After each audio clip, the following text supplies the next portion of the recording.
The first time I ever helped a woman put on her own bra, she was 79 years old, and she cried. Her name was Vivian. I was 23. It was my first week as a nurse's aide at a long-term care facility outside Boston, and Vivian had broken her left arm 3 weeks earlier in a fall in her own bathroom. She could no longer reach behind her own back. Her daughter had brought her a bra with a front clasp. Vivian had refused to wear it. She had told her daughter, "I have hooked my own bra for 62 years. I am not going to start hooking it from the front now." The compromise was that one of us would help her hook it. I was the one assigned that morning. I stood behind her in the small bathroom of room 14B. I asked her to hold the front of the bra in place. I hooked the back. It took 11 seconds. She thanked me. Then she sat down on the edge of her bed and she cried for almost 20 minutes. And I sat in the chair across from her and I did not say anything because I did not know what to say. That was 60 years ago. I'm 83 years old. I retired in 2017 after 40 years in long-term care. I worked as an aide, then as a registered nurse, then as a floor supervisor in 3 different facilities across 2 states. I have, in those 40 years, helped probably 11,000 human beings do something they used to be able to do for themselves. I want to tell you about 3 things I saw happen over and over in those 40 years. Not the dramatic things, not the falls, not the strokes. 3 small, ordinary, almost invisible things that I watched begin the slow undoing of women who had walked into our buildings on their own 2 feet. I have spent the last 8 years making absolutely certain that none of those 3 things happened to me. The third one is the one I never told my own daughter about. I'll get to that. But first, the first thing I watched happen over and over was that a woman would let someone else handle a fastener. I am being precise. I do not mean a button on a coat. I do not mean a zipper that is jammed. I mean the small daily fasteners of a life, a bra hook, a necklace clasp, the button at the top of a blouse, the buckle on a watch.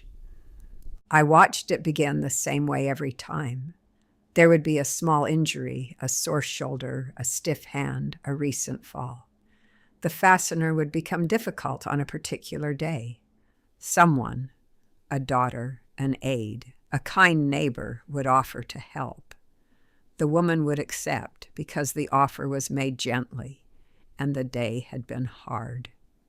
Within a year, that woman would no longer attempt the fastener at all. Within 2 years, she would no longer own clothing that had fasteners she had to manage. The bras would all be front clasp. The blouses would all be pullovers. The watches would have been replaced with the kind that slip on. The necklaces would sit untouched in a drawer. The fastener is not the point. What you do with your hands every morning is the point.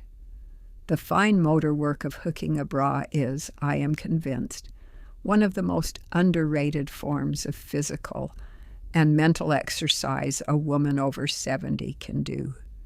The day you stop doing it is the day a small machinery in your fingers and your shoulders and your spine begins, very slowly, to grind down.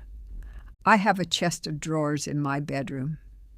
Every bra in it has a back clasp. I will hook them behind my back by myself every single morning until the day I cannot. The second thing I watched happen was that a woman would let someone bring her food. I do not mean meals on wheels. I do not mean a daughter bringing soup when you have a cold. I mean the slow drift in a woman's late 70s and early 80s away from preparing her own breakfast, away from boiling her own egg, away from buttering her own toast, away from standing at her own counter with her own knife and making her own sandwich. It usually started with a microwave. A daughter would buy her one for Christmas with the kindest intentions. The microwave was, the daughter said, easier, safer, simpler. The mother could heat up a meal her daughter had prepared on Sunday afternoon instead of standing at the stove. Within 6 months, the woman was no longer using her stove. Within a year, the woman could no longer remember the small choreography of cooking an egg. The motions she had performed 40,000 times in her life had begun to fade because she had stopped performing them. Within 2 years, she could not feed herself if the microwave broke. And when she came to us, in our buildings, the staff would feed her 3 meals a day from a tray with food someone else had decided she would eat. I cooked breakfast on my own stove this morning. 2 eggs, scrambled, toast with butter and jam, a small pot of coffee that I poured myself into the cup my husband bought me in 1979. I have done this every morning for 61 years. I will do it tomorrow. The third thing is the one I never told my daughter about. The third thing I watched happen over and over was that a woman would stop telling people she was uncomfortable. I want you to listen carefully because this is the smallest of the 3, and it is the one that cost the women I cared for the most. There would come a day, somewhere in a woman's late 70s, when she would feel cold in a room. She would not say anything. There would come another day when her chair was angled away from the window in a way that hurt her neck. She would not move it. There would come another day when the food on her plate was something she did not like, and she would eat it anyway because the person who had prepared it had done so kindly, and she did not want to be a bother. I watched this happen in our buildings, in homes, in church basements, in restaurants. The women of our generation had been raised, almost without exception, to not be a bother, to not complain, to not make a scene, to not ever ask for the room to be changed for them. It is the kindest, gentlest, most polite form of self-erasure I have ever witnessed. By the time these women were in our care, they could no longer tell us with any clarity what they wanted.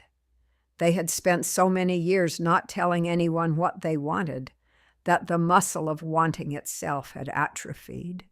They would say when asked, "I don't mind." They would say, "Whatever's easiest."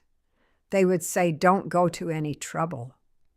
And then, in the quiet of their rooms, at 3 p.m, they would sit in chairs they had not chosen, in temperatures they had not asked to be set to, eating food they would not have selected, slowly disappearing into a politeness they had been taught 60 years earlier was a virtue. I have, since I retired, made a small daily practice of being a bother. I am polite about it. I am not cruel. But I have asked the man at the post office to look up a more recent rate. I have sent back coffee that was too cold. I have asked my own daughter to please, when she comes for lunch, not bring the casserole I have told her 3 times I do not enjoy. I have moved my own chair in my friend Margaret's living room 2 feet to the left because the sun was in my eyes. These are very small things. They feel ridiculous to describe. I want you to understand that the small things are everything. A woman who can still ask for the room to be adjusted to her is a woman who is still in the room. 3 things. 60 years of watching. 8 years of refusing. I am 83 years old. I am sitting in my kitchen. I have a bra hooked behind my back. I have just finished the breakfast I cooked on my own stove. I am about to call my daughter, and I am going to tell her, gently, that next Sunday I would like her to bring the chicken soup instead of the casserole. If you have spent your whole life not being a bother, I want you to consider that the privilege of being a bother is the privilege of still being yourself. Hook your own clasps. Cook your own eggs. Ask for the chair to be moved. Refuse the casserole. That is what I will never let happen to me. I'll see you in the next one.